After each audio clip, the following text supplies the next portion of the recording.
Hello, and welcome to my kitchen. My name is Jewel, and these two menaces are Miss Izzy and Mr. Percy. While they seem like sweet little kitties, they are two ravenous rascals who desperately crave for food as if they have been starving for years. Up until recently, this problem was even worse, as we had three cats.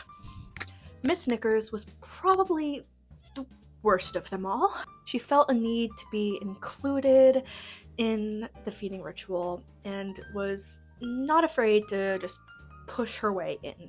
So, how did my family solve this problem? We used good old classical conditioning without even realizing or intending it. We began teaching the cats to associate a phrase with them receiving their food in their specific spots. And so, here is what our orderly breakfast and dinner routine looks like thanks to our training of the cats. First, we begin with the picking up of the old plates.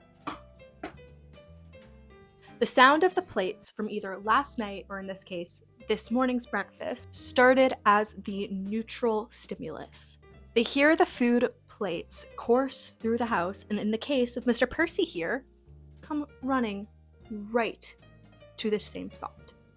While this in itself is a conditioned stimulus, as they didn't originally associate that sound of the plates with getting food, in the example that I'm giving right now, it is acting as our neutral stimulus.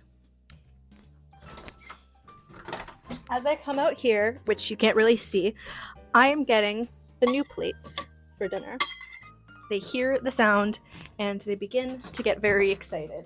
Hopefully this new angle will provide a good example of this. That I have the new food and the new bowls, you can see my two cats here are getting very excited and walking all over the place. This is their unconditioned response. The food makes them very excited and they try their hardest to receive it by walking around and pacing.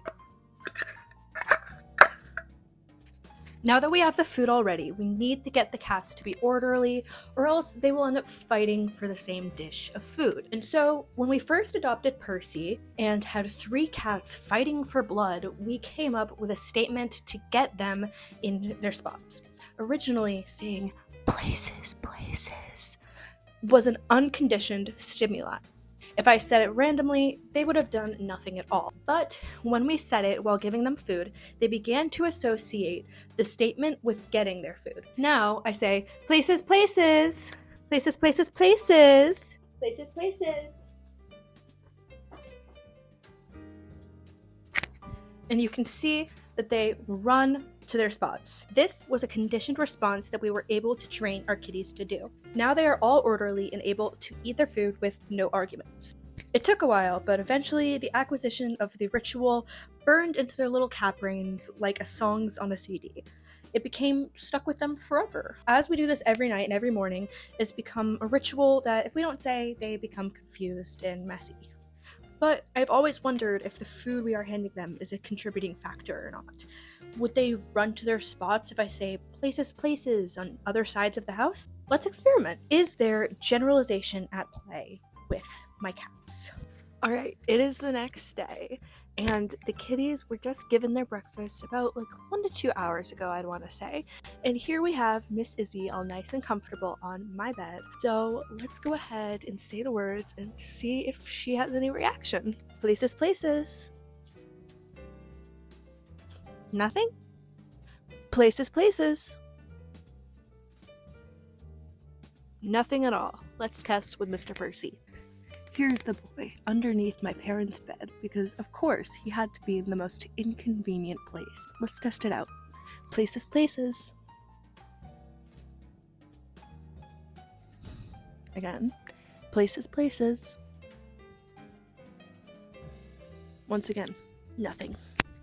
I said the code word, and yet I am currently alone by these bowls. Thank you for proving my point, Izzy. But although she's here, she's only here because I am here. You gonna eat? And to be fair for her, she did not really eat her breakfast this morning because despite them getting in their proper places, Percy did decide to kick her out after a few minutes. And so, despite the circumstances being a little bit after their breakfast, so they're already fed and they're all sleepy, it's safe to say that there seems to be discrimination at play rather than generalization. They are able to understand that when we say the code words while handing them the food, that means to get in their places, except it doesn't really have any meaning said in a different context. We have been very lucky that this code word has remained constant and there hasn't been any extinction where it just doesn't really work anymore. They still are able to understand that these code words are associated with getting food, and so they just do it. But I am sure that if there was any moment where they just didn't react, that in the end they would have a spontaneous recovery, because in their little kitty minds, food is food, and that's really all they care about. And if there's any code word that helps them get their food faster, they will learn it.